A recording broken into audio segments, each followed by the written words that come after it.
পূব গোৱালপাৰা সমষ্টিৰ বিধায়ক একে ৰছিদ আলমে এটা টকশ্ব'ত সংবাদ প্ৰতিষ্ঠানটোৰ সম্পাদকগৰাকীক অন কেমেৰাত অশালীন ব্যৱহাৰ কৰা ঘটনা কেন্দ্ৰ কৰি সৰ্বত্ৰে প্ৰতিক্ৰিয়াৰ সৃষ্টি হৈছে। শুকুৰবাৰে অসমৰ অন্যতম বৈদ্যুতিক সংবাদ প্ৰতিষ্ঠান ND24ৰ সম্পাদক ৰাজদীপ বাইলুং বৰুৱাক ৰছিদ আলমে কৰা অভব্য আচৰণক কেন্দ্ৰ কৰি শিৱসাগৰ ই-মিডিয়া সংস্থাকে প্ৰমুখ্য কৰি দল সংগঠনসমূহে প্ৰতিবাদ সাব্যস্ত কৰিছে। শিৱসাগৰৰ সন্তান তথা ND24ৰ সম্পাদক ৰাজদীপ বাইলুং বৰুৱাক কৰা এই অপমান সমগ্ৰ সাংবাদিক সমাজক কৰা অপমান। এই অপমান কোনো কাৰণতে সহ্য কৰা নহ'ব। আব্দুল ৰছিদে ক্ষমা নোখোজা পৰ্যন্ত ক্ষান্ত নহয় দল সংগঠন।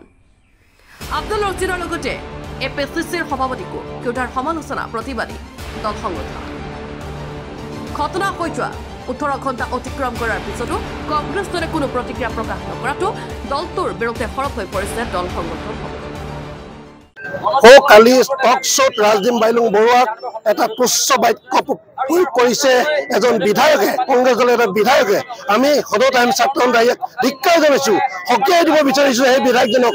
যদি 24 ঘণ্টাৰ ভিতৰত ৰাজদীপ বাইলুং বৰুৱাক যদি ক্ষমা নোখোজে, অসম সদৌ টাইম ছাত্ৰ সন্থাই তেওঁক প্ৰতিবাদ কৰিবলৈ বাধ্য হম। আৰু এটা কথা স্পষ্ট আমি ক'ব বিচাৰিছো, আমাৰ গৌৰৱ গগৈ ডাঙৰীয়াক, আপুনি কংগ্ৰেছ দলৰ সভাপতি, আপুনি APCCৰ সভাপতি, আপুনি কিদৰে তেনেকুৱা এজন অকালীন মন্তব্য কৰা এজন ব্যক্তিক লৈ বিধায়ক পদ লৈ আপুনি কাম কৰি আছে। গতিকে আমি সদৌ টাইম ছাত্ৰ সন্থাই আহ্বান জনাব বিচাৰিছো যে 24 ঘণ্টাৰ ভিতৰত তেওঁক বিধায়ক পদ খাৰিজ কৰক বা দলৰ পৰা বহিষ্কাৰ কৰিবৰ কাৰণে সদৌ টাইম ছাত্ৰ আমি দাবী কৰিছো। অন্যথা কিন্তু আপুনি প্ৰতিবাদৰ সন্মুখীন হ'বলৈ ৰেডি থাকক। জনপ্ৰতিনিধিৰ আচৰণ আমি আচলতে অতি অতিষ্ঠ হৈছো। যোৱাকালি ND24 এক অনুষ্ঠানত ND24 মুখ্য সম্পাদক ৰাজদীপ বাইলুং বৰুৱা এগৰাকী বিতৰ্কিত তেনেধৰণৰ অশালীন মন্তব্য কৰিছে, কোনো কাৰণতে সহজভাৱে মানি ল'ব নোৱাৰি। আৰু এই যি সন্দেহযুক্ত লোকৰ ভূমিকা গ্ৰহণ কৰা এই যি একে ৰছিদ আলম, তেখেতৰ ওপৰত যাতে প্ৰদেশ কংগ্ৰেছৰ সন্মানীয় সভাপতি মহোদয়ে যাতে এটা বিহিত ব্যৱস্থা গ্ৰহণ কৰে, আমি তাৰ দাবী উত্থাপন কৰিছো।